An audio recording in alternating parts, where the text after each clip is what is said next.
Bismillahirrahmanirrahim. Assalamualaikum warahmatullahi wabarakatuh. قبل ذلك أحكي بالعربية أو أندونيسيا؟ عربية تمام. شيخي، كما هو المعروف أن في استحقاق الإمامة علماء وضعوا الضوابط والمراتب.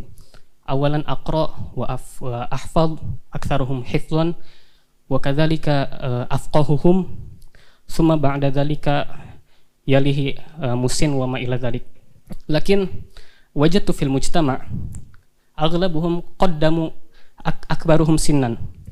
فالمشكلة التي وجدت عندما عدت إلى قريتي، وجدت أن أغلب الأئمة يقرؤون على مستوى أدنى من القراءة، يعني سواء كان في مخارج الحروف والمدود وما إلى ذلك في التجويد. وبعد ذلك يعني أجد حرج إنما أصلي صلاة التراويح، يعني أخشى يعني هل أصلي في بيت أم أصلي مع جماعة. السؤال يعني أيهما أفضل، أصلي مع الجماعة ولكن الإمام هكذا على مستوى قراءة هكذا، وأم أصلي في البيت. تمام شيخ، جزاكم الله خيرا. طيب، الله يبارك فيك، ونحمد الله سبحانه وتعالى الذي جعل لك الموضوع موضوع الدعوة بعد عودتك من الدراسة. فهذا يعني أول شيء تواجهه وأول تطبيق منحك الله سبحانه وتعالى بهذا الموضوع وهذا الواقع. Jadi ini bertanya salah satu di santri kita di PKU, ini termasuk yang senior, baru kembali dari Istanbul. Jadi ada beberapa santri kami yang di Madinah, di Mekah, di Tripoli, Al-Azhar, ini dari Istanbul. Ini baru selesai S1, akan nyambung ke S2, S3 insyaallah. Semuanya sama, ada yang dari akademia. Jadi pertanyaannya singkatnya, untuk menjadi imam itu ada kualifikasi. Nanti ada masalah klasik di masyarakat kalau di antara imam itu tidak memenuhi kualifikasi, sementara kita berada di belakang imam yang sholat. Pilihannya seperti apa? Saya coba bagi kepada dua bagian dulu ya. Yang pertama, fikih imam. Fikih imam itu ada urutan. Yang pertama adalah kematangan dalam fikih, afqahuhum, ya. Jadi yang paling faqih di antara para jamaah itu, fikihnya dibatasi setidaknya fikih sholat. Jadi memahami tentang tata cara hukum-hukum sholat, bukan sekedar rukun dan syarat, ya, bukan sekedar rukun dan syarat, tapi juga dari segi pengetahuan tentang fikih sholat, tentang tumakninah, tentang pengetahuan jamaah. Nah, misal tentang pengetahuan jamaah itu begini, imam itu sebelum sholat biasa nengok ke belakang kan, ya. Nah itu bukan sekedar memastikan rapat dan lurus, tidak, tapi lihat siapa yang sholat. Nah, mungkin di belakang yang sholat itu ada yang tidak kuat bacaan panjang, ya kan? Ada yang sedang transit, ada yang mampir. Nah, kalau kita di sini karena i'tikaf, pesertanya juga sudah terfokuskan, ya, dan sudah diinfokan dari awal. Kalau tarawih kita setengah juz, malamnya setengah juz, ya. Jadi rata-rata punya kesanggupan. Tapi di masjid umum tiba-tiba ngimamin setengah juz, nah, kayak di Malaysia kejadian. Di belakang makmumnya datang bawa sendal mau dipukul imamnya tuh. Karena nggak kuat gitu. Nah itu di masa Nabi kejadian juga. Ada imam, ya, setelah riwayat disebutkan Mu'adz bin Jabal ngimaminnya Isya, bacanya Al-Baqarah sampai selesai. Nah, begitu nengok ke belakang makmum udah bubar. Itu di zaman Nabi tuh, ya, cuman beda wilayah. Jadi Mu'adz sedang bertugas ngimamin Isya, kata Mu'adz, ini jamaah pada munafik ini. Karena ciri orang munafik salah satunya malas sholat Isya. Hati-hati ya. Jadi kalau ada sudah perasaan malas sholat Isya, nah itu mesti khawatir. Nah, boleh jadi ada kesibukan dunia yang terlalu padat sehingga lupa dengan akhirat. Maka jamaah marah dengar itu. Bukan kami munafik, kamu yang kepanjangan, kata imam ini. Maka diadukan pada Nabi sallallahu alaihi wasallam. Begitu diadukan, apa komen Nabi? Kurang lebih Nabi bertanya dulu. Nah, inilah bijaknya Rasulullah, tidak pernah menghukumi tapi memberi contoh bagaimana menimbang semua persoalan dengan jernih. Ditanya, kenapa Mu'adz, katanya? Wah, itu belakang imam saya, makmum saya munafik semua, katanya. Ya, ngimamin saya sholat isya, begitu saya nengok bubar. Ditanya jamaahnya, kenapa? Bukan kami yang munafik ya Rasulullah, ini Mu'adz bacanya kepanjangan. Kira-kira aja, katanya, kan mereka banyaknya berkebun, ya kan? Banyak beraktivitas. Orang-orang awam yang tak terbiasa panjang, begitu di belakang dibacain Baqarah, kan? Biasa main kulhu, sekarang Baqarahan, kan? Maka ditanya, Mu'adz, kamu kenapa baca Baqarah? Ya, maka kata Mu'adz, ya Rasulullah, saya kan pernah sholat di belakang Anda. Ya, Anda Rasulullah SAW bacanya Al-Baqarah, maka saya praktekkan. Maka kata Nabi, ya Mu'adz, saya baca Baqarah, makmumnya kamu, di belakangnya kamu, tapi kamu baca Baqarah di belakangnya siapa? Nah, itu yang penting kita lihat. Sehingga beberapa sahabat yang lain ada yang ketika mengimami itu praktekkan kulhu terus. Ya, sampai jamaah bosan nih, kasus lain nih. Jamaahnya bosan main kulhu terus. Ya, itu rakaat 1, rakaat 2 kulhu, 1 dan 2 kulhu terus begitu. Ya.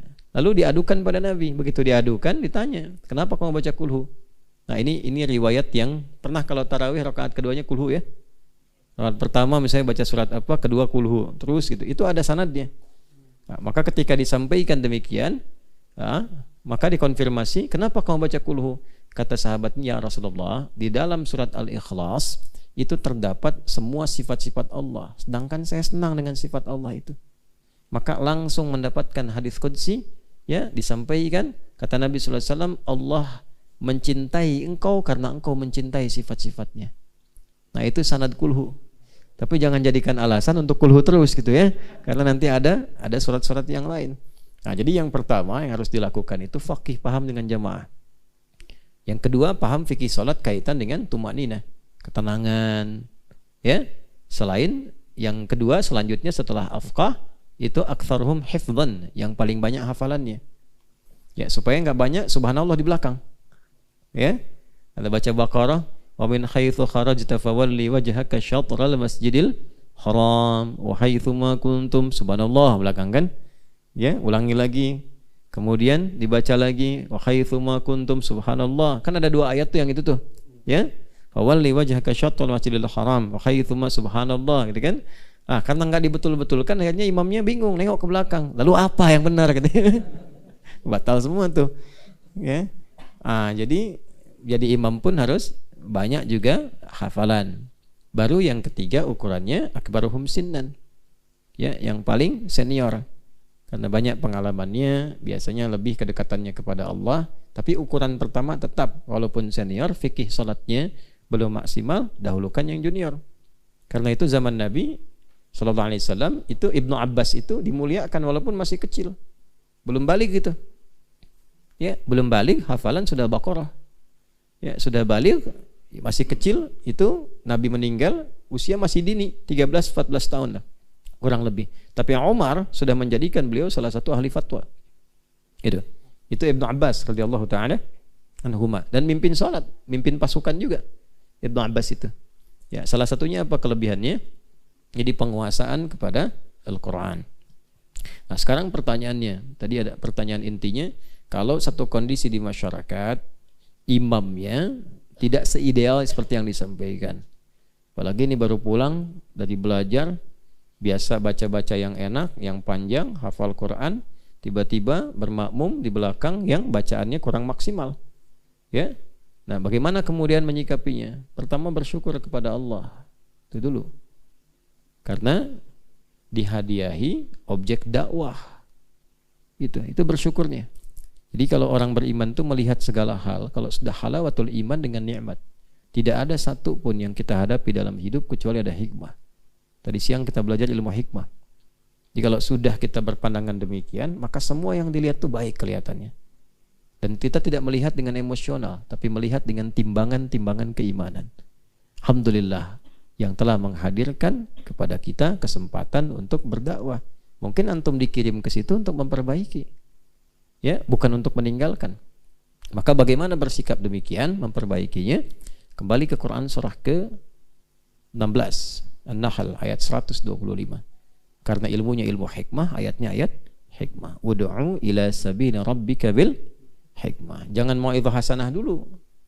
Ya, nanti kalau disampaikan mau'izah hasanah, dibalik nanti, kamu siapa? Saya sebelum masjid jadi sudah di sini katanya. Ya. Nah, itu repot kalau begitu. Maka bagaimana caranya? Misal nanti dibuat satu pengajian, diundang menerangkan tentang keutamaan sholat, keutamaan bacaan.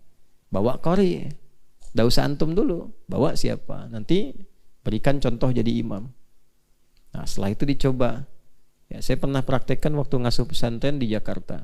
Jadi ahli Quran juga, al-hikmah namanya. Nah, itu qadar Allah yang banyak di situ itu awal-awal itu para pejabat. Itu yang bangun masjidnya, kemudian support pesantren awalnya itu. Nah, karena menjabat di kantor ingin menjabat di masjid. Jadi imam di kantor ingin jadi imam di masjid. Nah, saya baru datang ke situ, wah, pengen jadi imam. Dan listnya banyak juga itu. Bacaannya tidak ideal. Ya, sehingga saya sampaikan, bagus Pak. Pertama saya uji dulu, kenapa Bapak mau jadi imam? Ya, sementara bacaannya kan belum optimal. Justru ketika jadi imam itu bisa dibetulkan Ustaz di belakang. Saya bilang bagus Pak, bagus. Itu sesuatu yang tidak mudah mendapatkan nikmat pengen jadi imam. Ya, tapi daripada dibetulkan saat sholat, lebih baik begini, sebelum sholat apa yang mau Bapak baca, setorkan dulu sama santri. Supaya saat dibaca kesalahannya jadi minimal. Nah, sambil nanti nunggu setoran, saya imamin dulu.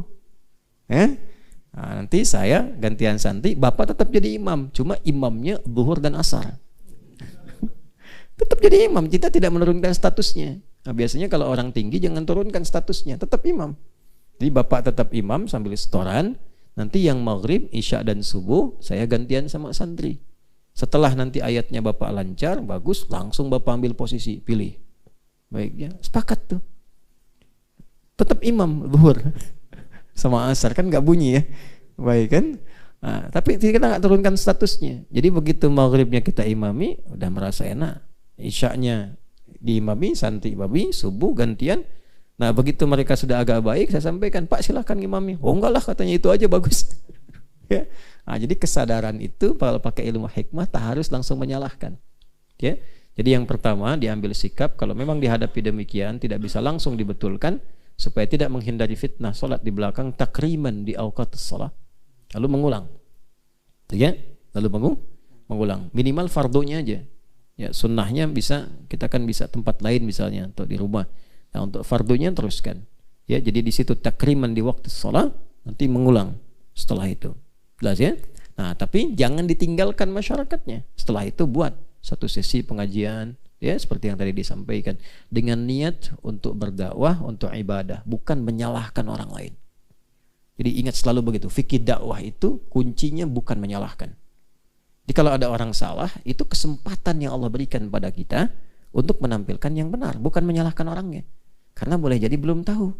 Nah, orang belum tahu itu diberitahu, bukan dipersalahkan. Jelas ya? Nah, itu inti yang paling dasar. Wallahu a'lam bishawab.